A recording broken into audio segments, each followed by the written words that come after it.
ఈ రోజు నేను చిట్టి ఛానల్లో మీకు క్యారెట్ ఫ్రై ఎలా చేయబోతున్నానో చూపించబోతున్నాను. దానికి కావాల్సిన ఇంగ్రీడియంట్స్: ఉల్లిపాయ, పచ్చిమిరకాయలు కోసుకున్నవి, తురిమిన క్యారెట్, ఒకటి స్టవ్ వెలిగించి కావాల్సినంత నూనె పోసుకోండి.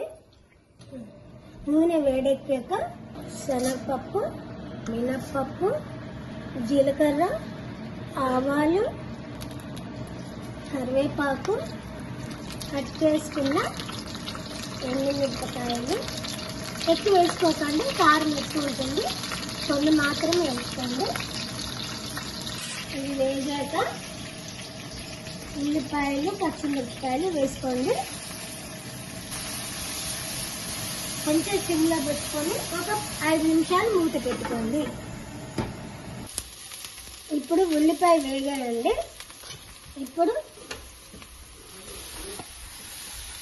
క్యారెట్ తురుము వేసుకొని అంటే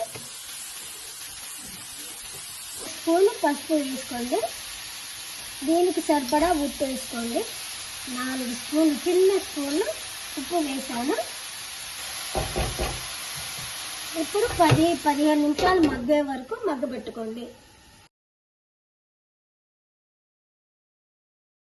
చూసారా, ఇలా మెత్తగా అయ్యాక దీంట్లో కొబ్బరి పొడి కూడా వేయండి.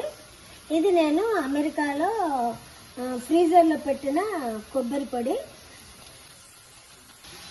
ఇంకొక 5 నిమిషాలు మూత పెట్టి ఉంచండి. ఇప్పుడు అంతా అయిపోయిందండి కూర.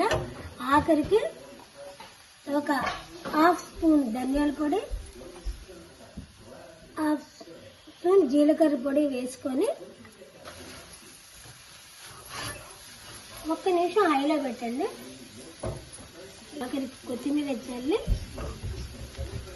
అందరూ చాలా ఈజీగా చేసుకునే వంట అండి. పిల్లలు చాలా ఇష్టంగా తింటారు. బ్యాచిలర్స్ కానీ పిల్లలు కానీ ఇష్టంగా తినే కర్రీ అండి. క్యారెట్ ఫ్రై రెడీ అయిపోయిందండి. ఇది కనుక మీకు నచ్చితే కనుక చేసుకొని లైక్ చేయండి, షేర్ చేయండి, కామెంట్ చేయండి, సబ్స్క్రైబ్ చేయండి. Thank you.